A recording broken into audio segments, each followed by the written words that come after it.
9 bodies with gunshot wounds were found in one of the houses in Volnovakha, occupied by the Russian army. Peaceful people were killed in their own beds. The youngest member of the Kopkanets family, Mikita, was only 4 years old. His entire family died along with him. Relatives and neighbors told reporters that the killers were Russian soldiers. Why they killed family is unknown. The murder was committed by a serviceman of the armed forces of the Russian Federation. He didn't share something with Natasha's husband. The top brass arrived immediately and they started trying to hide everything. They told the neighbors to keep quiet. Resident of Volnovakha, neighbor of the victims, in a comment to Astra.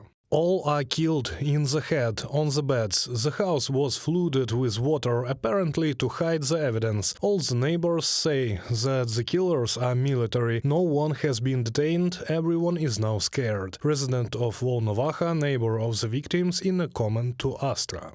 The involvement of the Russian military in this crime was confirmed by the Investigative Committee of Russia. They reported on the detention of 2 contract soldiers from the Far East who were suspected of committing mass murder.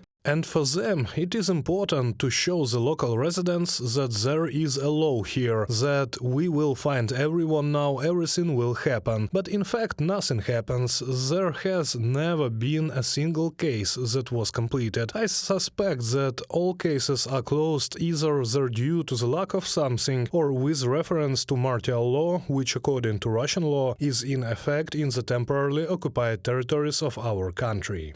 Torture, kidnapping, rape and murder occur everywhere in the territories temporarily occupied by the Russian army. The occupation authorities are hiding information about the crimes of the Russian military, but some become famous. For example, in Russian-occupied Mangush in the Donetsk region, a 12-year-old girl, Irina Gubareva, disappeared in July 2023. The body of the murdered child was found 30 kilometers from the house near the location of the Russian military. And in August 2023, a shootout took place in Urzuf with the participation of Kadyrov's soldiers. 10 people died, including civilians. The perpetrators of the crimes in Mangush and Urzuf have not been found. I think that punishment, if we are talking about military personnel of the occupiers, punishment for them, it is simply that they are then sent to Avdiivka. If they're a few months ago near Bakhmut, then to some such points where they must, like, atone for guilt with blood. And I think that all these things will simply be hush-hush. Because for Russia, these fines, penal battalions, meat assaults for them are tactics that only show that they don't care about people. Lack of rights and constant fear. This is how Ukrainians live under Russian occupation, and their only hope is for speedy liberation from the lawlessness of the occupiers. Reported by Anastasia Tarnavska, Vasyl Panasiuk, UATV News.